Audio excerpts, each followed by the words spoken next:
जय हिंद दोस्तों, कैसे हैं आप सभी। आशा करता हूं बहुत ही अच्छे होंगे। इस वीडियो में हम आपके लिए लेकर आए टॉप जी के जीएस के प्रश्न। ये ऐसे प्रश्न हैं जो बार एग्जाम में पूछते हैं। तो आप रेलवे ग्रुप डी, एनटीपीसी या किसी भी अन्य एग्जाम की तैयारी कर रहे हैं या प्रैक्टिस सेट आप देख सकते हैं, या ऐसे प्रश्न हैं जो आपके एग्जाम में आपसे पूछ सकते हैं। चलिए वीडियो की शुरुआत करते हैं, देखते हैं पहला क्वेश्चन क्या पूछता है आपसे। पहला क्वेश्चन जो पूछा है वह पूछा है रिपब्लिकन पार्टी ऑफ इंडिया के संस्थापक निम्न में से कौन थे। आपसे पूछा है कि रिपब्लिकन पार्टी ऑफ इंडिया के संस्थापक निम्न में से कौन थे, बताइए राइट आंसर क्या हो जाएगा। राइट आंसर कमेंट बॉक्स में लिख दीजिए। तो राइट आंसर जो हो जाएगा वो हो जाएगा ऑप्शन डी, भीमराव अंबेडकर साहब। भीमराव अंबेडकर इस प्रश्न का राइट आंसर हो जाएगा। रिपब्लिकन पार्टी ऑफ इंडिया की स्थापना वर्ष 1956 में हुई थी। इसके संस्थापक डॉक्टर भीमराव अंबेडकर थे, जिन्होंने दलित व वंचित वर्गों के अधिकारों के लिए यह राजनीतिक पार्टी बनाई। इसका मुख्य उद्देश्य समाज में बराबरी, सामाजिक न्याय और राजनीतिक प्रतिनिधित्व सुनिश्चित करना था। बाकी विकल्पों की बात करें तो सुभाष चंद्र बोस ने इन्होंने फॉरवर्ड ब्लॉक बनाया था। रमेश चंद्र मजूमदार ये इतिहासकार थे, किसी पार्टी से संबंधित नहीं। और भगत सिंह एक क्रांतिकारी थे, HSRA से जुड़े थे। अब चलते हैं अगले प्रश्न की ओर, देखते हैं अगला प्रश्न क्या पूछा है आपसे। अगला प्रश्न जो पूछा है वह पूछा है निम्नलिखित में से कौन व्यक्ति होम रूल लीग की स्थापना में शामिल नहीं थे। आपसे पूछा है कि निम्नलिखित में से कौन व्यक्ति होम रूल लीग की स्थापना में शामिल नहीं थे, बताइए राइट आंसर क्या हो जाएगा। तो राइट आंसर आप लोग कमेंट बॉक्स में लिख दीजिए। तो होम रूल की स्थापना 1916 में कब हुई थी। तो होम रूल लीग की स्थापना 1916 में भारत में स्वशासन की मांग को आगे बढ़ाने के लिए की गई थी। इस आंदोलन का नेतृत्व दो प्रमुख हस्तियां बाल गंगाधर तिलक पुणे में और एनी बेसेंट मद्रास में किया था। S Subramaniam Iyer Annie Besant की होम रूल गतिविधियों से जुड़े सक्रिय समर्थक थे। इसके विपरीत HS जो ऑलकार्ट दिया है ये संबंधित नहीं थे। तो ऑप्शन डी इस प्रश्न का राइट आंसर हो जाएगा। इसके विपरीत HS ऑलकार्ट का होम रूल लीग से कोई संबंध नहीं था, ये थियोसोफिकल सोसाइटी से जुड़े थे। तो ये सब ध्यान रखना है। होम रूल लीग जिसका स्थापना वर्ष था 1916, नेतृत्व किया था तिलक और एनी बेसेंट ने। अब चलते हैं अगले प्रश्न की ओर, देखते हैं अगला प्रश्न क्या पूछा है आपसे। अगला प्रश्न जो पूछा है वह पूछा है नोआखली घटना के समय महात्मा गांधी जी के निजी सचिव कौन थे, बताइए राइट आंसर क्या हो जाएगा। आपसे पूछा कि नोआखली घटना के समय महात्मा गांधी जी के निजी सचिव कौन थे, बताइए राइट आंसर क्या हो जाएगा। तो राइट आंसर जो हो जाएगा वो हो जाएगा ऑप्शन सी, प्यारेलाल इस प्रश्न का राइट आंसर हो जाएगा। नोआखली 1946 दंगों के दौरान गांधी जी पूर्व बंगाल बांग्लादेश में गांव-गांव शांति मिशन पर गए थे। उस समय उनके मुख्य निजी सचिव प्यारेलाल नैयर थे, जो 1940 के दशक में गांधी जी के सबसे विश्वसनीय सचिवों में से एक थे। निर्मल कुमार बोस भी गांधी जी के साथ नोआखली गए थे, लेकिन वह सहयोग और यात्रा वृत्तांत लेखक थे, निजी सचिव नहीं थे।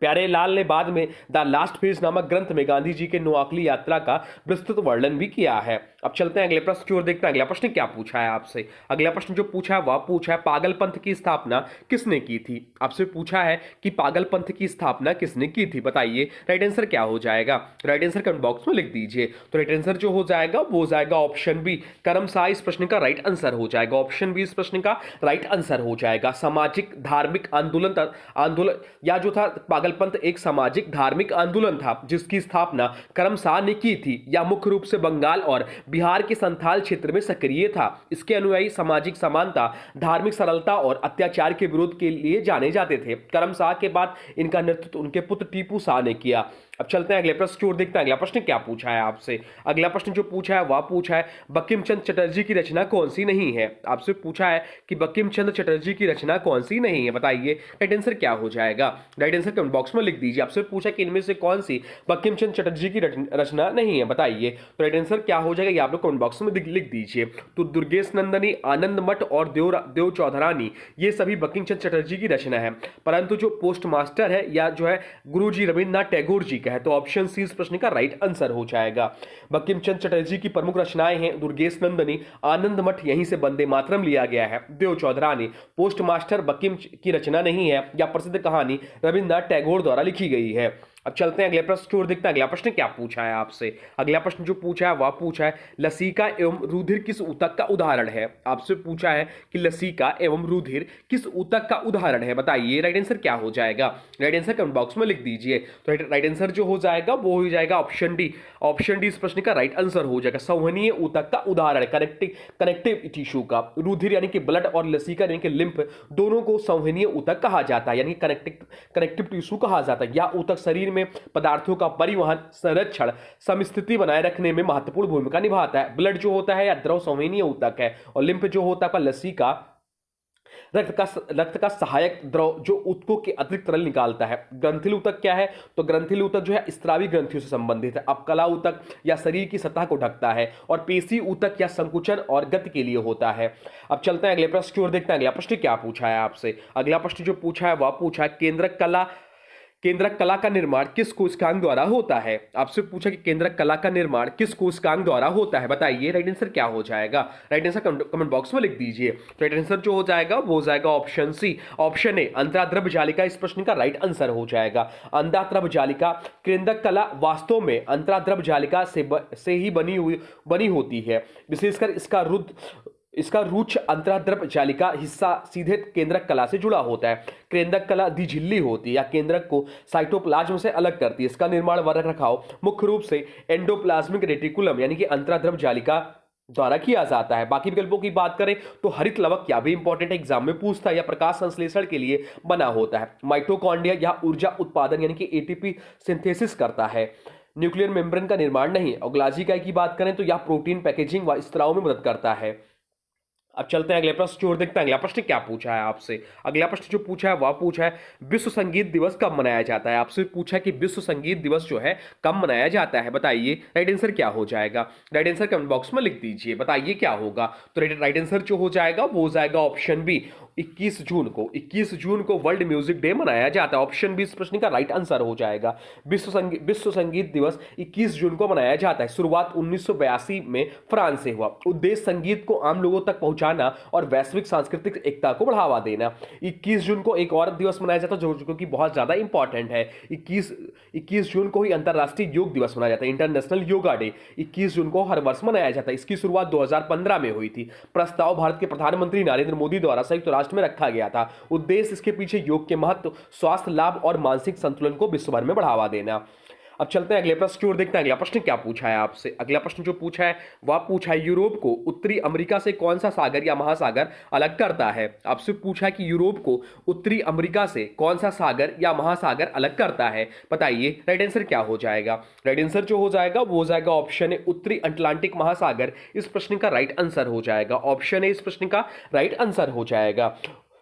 यूरोप और उत्तरी अमेरिका के बीच उत्तरी अटलांटिक महासागर स्थित है। यह महासागर दोनों महाद्वीपों के बीच सीमा बनाता है। इसी महासागर में प्रसिद्ध जलडमरूमध्य नाथ सी, नॉर्वेजियन सी और लेब्राडोर सागर भी जुड़े होते हैं। यूरोप के पश्चिम में उत्तरी अमेरिका के पूर्व में वही महासागर फैला है। बाकी विकल्पों की बात करें तो प्रशांत महासागर यह एशिया और अमेरिका के बीच स्थित है। यूरोप के पास नहीं। काला सागर या यूरोप और एशिया के बीच है। और कैस्पियन सागर या भी यूरोप एशिया के मध्य है। महाद्वीपों को नहीं अलग करता। अब चलते हैं अगले प्रश्न की ओर, देखते हैं अगला प्रश्न क्या पूछा है आपसे। अगला प्रश्न जो पूछा है वह पूछा है वह सुल्तान कौन था जिसने खलीफा के अधिकार को मानने से इनकार कर दिया था। आपसे पूछा है कि वह सुल्तान कौन था जिसने खलीफा के अधिकार को मानने से इनकार कर दिया था, बताइए राइट आंसर क्या हो जाएगा। राइट आंसर कमेंट बॉक्स में लिख दीजिए। राइट आंसर जो हो जाएगा वो हो जाएगा ऑप्शन बी, अलाउद्दीन खिलजी इस प्रश्न का राइट आंसर हो जाएगा। अलाउद्दीन खिलजी पहला ऐसा दिल्ली सुल्तान था जिसने खलीफा के धार्मिक राजनीतिक अधिकार को खुलकर अस्वीकार कर दिया। उसने कहा कि सुल्तान की शक्ति जनता और सेना से आती है, खलीफा से नहीं। उसने खलीफा से कोई न्यासपत्र प्राप्त करना भी आवश्यक नहीं समझा। उसने अपने शासन को जिले इलाही यानी कि ईश्वर की छाया जैसी उपाधि से सही ठहराया और पूर्ण स्वाधीनता का दावा किया। अब चलते हैं अगले प्रश्न की ओर, देखते हैं अगला प्रश्न क्या पूछा है आपसे। अगला प्रश्न जो पूछा है वह पूछा है धमेक स्तूप कहाँ स्थित है। आपसे पूछा कि धमेक स्तूप जो है कहाँ स्थित है, बताइए राइट आंसर क्या हो जाएगा। राइट आंसर कमेंट बॉक्स में लिख दीजिए। तो राइट आंसर जो हो जाएगा वो हो जाएगा ऑप्शन डी, सारनाथ में स्थित है। सारनाथ में स्थित है धमेक स्तूप। धमेक स्तूप उत्तर प्रदेश के सारनाथ में स्थित एक प्रसिद्ध बौद्ध स्तूप है। इसे सम्राट अशोक ने बनवाया था, जहां बुद्ध ने अपना प्रथम उपदेश धर्मचक्र प्रवर्तन दिया। इसकी ऊंचाई लगभग 43.6 मीटर और व्यास 28 मीटर है, जो इसे विश्व भर में सबसे भव्य स्तूपों में से एक बनाता है। अब चलते हैं अगले प्रश्न की ओर, देखते हैं अगला प्रश्न क्या पूछा है आपसे। अगला प्रश्न जो पूछा है वह पूछा पाथवे टू गॉड नामक पुस्तक के लेखक कौन है। आपसे पूछा है कि पाथवे टू गॉड नामक पुस्तक के लेखक कौन है, बताइए राइट आंसर क्या हो जाएगा। राइट आंसर कमेंट बॉक्स में लिख दीजिए। राइट आंसर जो हो जाएगा वो हो जाएगा ऑप्शन डी, महात्मा गांधी इस प्रश्न का राइट आंसर हो जाएगा। Pathway to God Mahatma Gandhi की रचनाओं और विचारों का संकलन है। इसमें उनके आध्यात्मिक विचार, सत्य, अहिंसा और ईश्वर पर आधारित लेख प्रस्तुत है। यह पुस्तक गांधी जी के जीवन दर्शन की एक गहन आध्यात्मिक व्याख्या मानी जाती है। नेहरू जी की पुस्तक की बात करें तो नेहरू जी की पुस्तक का नाम है डिस्कवरी ऑफ इंडिया, इनकी पुस्तक है, बहुत ज्यादा चर्चित पुस्तक है। अब चलते हैं अगले प्रश्न की ओर, देखते हैं अगला प्रश्न क्या पूछा है आपसे। अगला प्रश्न जो पूछा है वह पूछा है बोस्टन टी पार्टी की घटना कब घटित हुई थी। आपसे पूछा है कि बोस्टन टी पार्टी की घटना कब घटित हुई थी, बताइए राइट आंसर क्या हो जाएगा। राइट आंसर कमेंट बॉक्स में लिख दीजिए। राइट आंसर जो हो जाएगा वो हो जाएगा ऑप्शन बी, 1773 में यह घटना घटित हुई थी। बोस्टन टी पार्टी अमेरिका के स्वतंत्रता संग्राम की एक महत्वपूर्ण घटना थी। यह घटना 16 दिसंबर 1773 को हुई, जब अमेरिकी उपनिवेशवादियों ने ब्रिटिश करों का विरोध करते हुए ब्रिटेन के चाय भरे जहाजों को बोस्टन हार्बर में फेंक दिया। यह घटना आगे चलकर अमेरिकन रिवोल्यूशन यानी कि अमेरिकी क्रांति का मुख्य कारण बनी। अब चलते हैं अगले प्रश्न की ओर, देखते हैं अगला प्रश्न क्या पूछा है आपसे। अगला प्रश्न जो आपसे पूछा है वह पूछा है सिंधु घाटी सभ्यता से प्राप्त मोहरों में किस वृक्ष की आकृति मिलती है। आपसे पूछा कि सिंधु सभ्यता से प्राप्त मोहरों में किस वृक्ष की आकृति मिलती है, बताइए राइट आंसर क्या हो जाएगा। राइट आंसर जो हो जाएगा वो हो जाएगा ऑप्शन बी, पीपल इस प्रश्न का राइट आंसर हो जाएगा। ऑप्शन बी इस प्रश्न का राइट आंसर हो जाएगा। सिंधु घाटी सभ्यता की कई मोहरों में पीपल वृक्ष की आकृति पाई जाती है। यह बताया गया है कि उस समय पीपल वृक्ष का धार्मिक, सांस्कृतिक और सामाजिक महत्व था।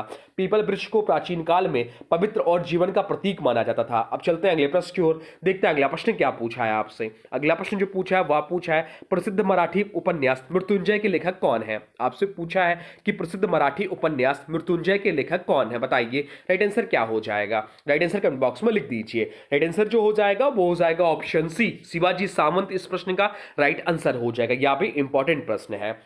मृत्युंजय मराठी साहित्य का एक प्रसिद्ध और कालजयी उपन्यास है। इसके लेखक शिवाजी सावंत है। यह उपन्यास महाभारत के महान योद्धा कर्ण के जीवन पर आधारित है। इसे भारतीय साहित्य में महान चरित्र चित्रण के लिए जाना जाता है।